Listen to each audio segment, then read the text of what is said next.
रहमान के परिवार को ईद का बेसब्री से इंतजार था।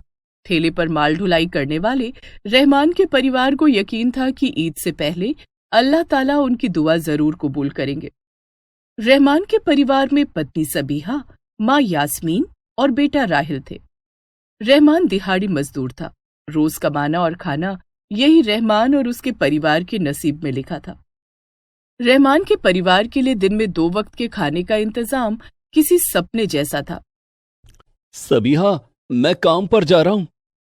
राहिल के अब्बू, ये लीजिए, इसमें 2 रोटियां हैं, जब भूख लगे खा लीजिएगा।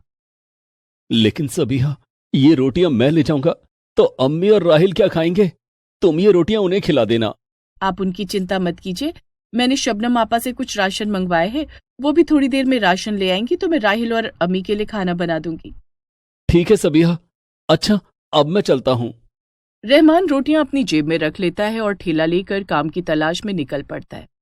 थोड़ी देर में सबीहा की बहन शबनम उसके घर आती है। सलाम सबीहा। सलाम आपा। सबीहा, तुझे तो पता ही है कि तेरे जीजा का धंधा कितना मंदा चल रहा है। ईद आने वाली है लेकिन अभी भी कोई काम नहीं है। मुझे तो चिंता सताई जा रही है कि हमारी ईद कैसे बनेगी। घर में खाने को राशन का जुगाड़ नहीं है। मेरे पास 1 मुट्ठी चावल और दाल पड़े थे, तेरे लिए ये ले आई। शुक्रिया आपा, आप ना होती तो अम्मी और राहिल को आज भूखा ही रहना पड़ता। राहिल के अब्बू काम पर गए हैं, शाम तक कुछ न कुछ कमाई हो ही जाएगी तो कल के खाने का जुगाड़ हो जाएगा। ठीक है सबीहा, अच्छा अब मैं चलती हूँ, तू अपना ध्यान रख। शबनम के जाने के बाद सबीहा खिचड़ी बनाकर अम्मी और राहिल को खाने को दे देती है। सबीहा बहू, थोड़ी खिचड़ी तू भी खा ले, तूने कल से कुछ नहीं खाया। मुझे तो भूख ही नहीं है अम्मी, पेट में दर्द सा हो रहा है।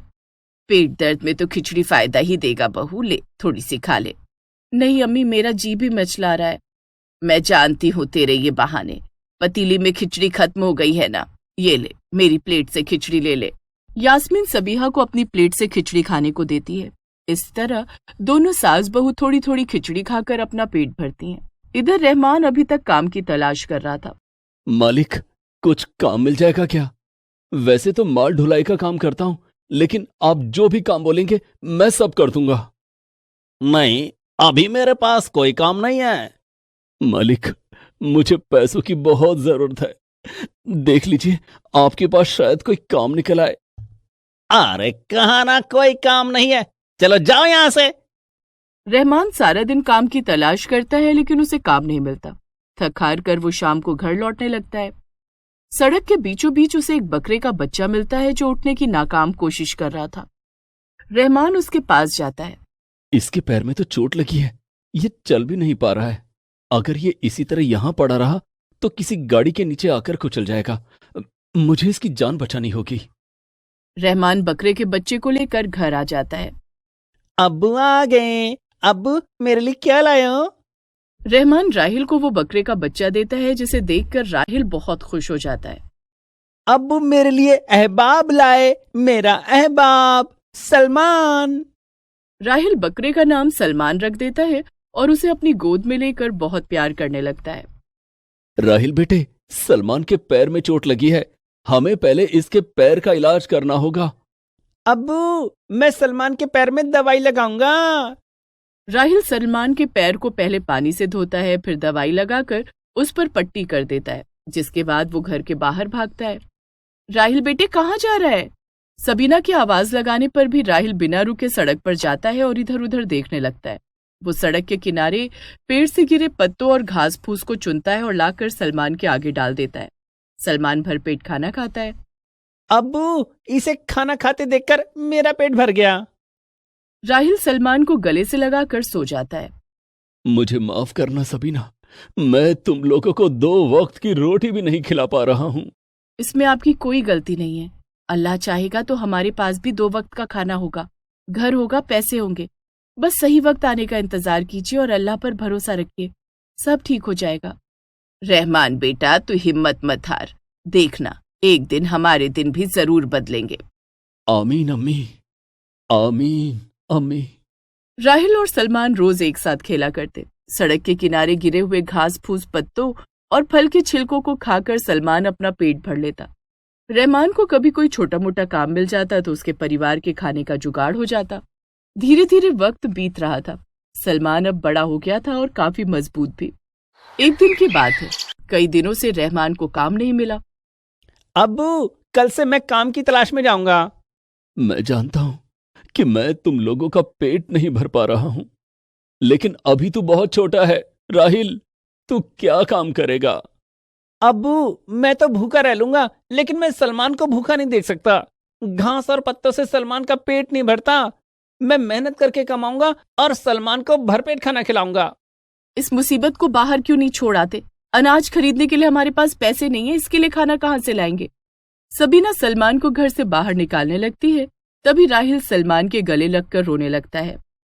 अम्मी, सलमान को मत भगाओ। सलमान मेरी जान है, मैं इसके बिना नहीं रह सकता। जाने दो ना सबीना, अगर राहिल सलमान के लिए काम करना चाहता है तो उसे करने दो। तुमने राहिल और सलमान का प्यार नहीं देखा? दोनों एक दूसरे पर जान छिड़कते हैं।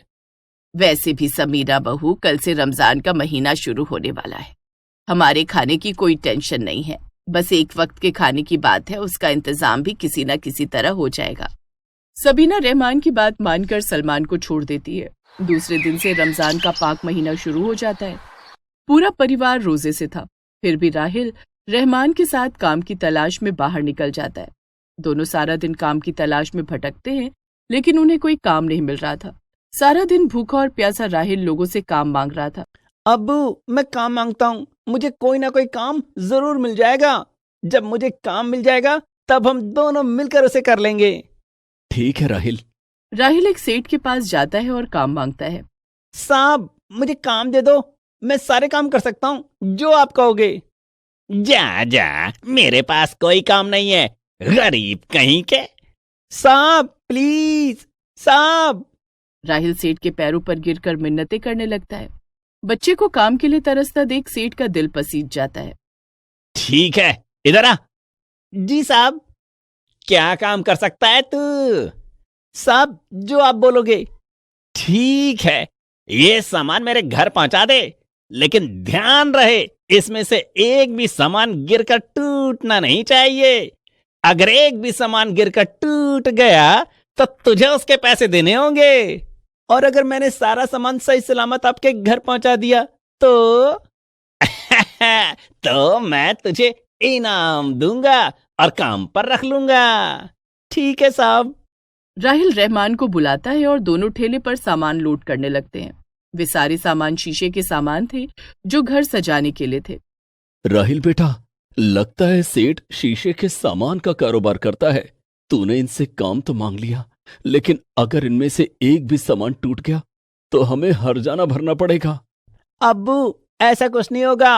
अल्लाह हमारे साथ है, वो हमारी मदद करेगा। हम सेठ का सारा सामान सही सलामत उनके घर पहुंचा देंगे। ठीक है, चल फिर, सामान तो हमने लोड कर लिया, अब इन्हें सेठ के बताए पते पर लेकर चलते हैं।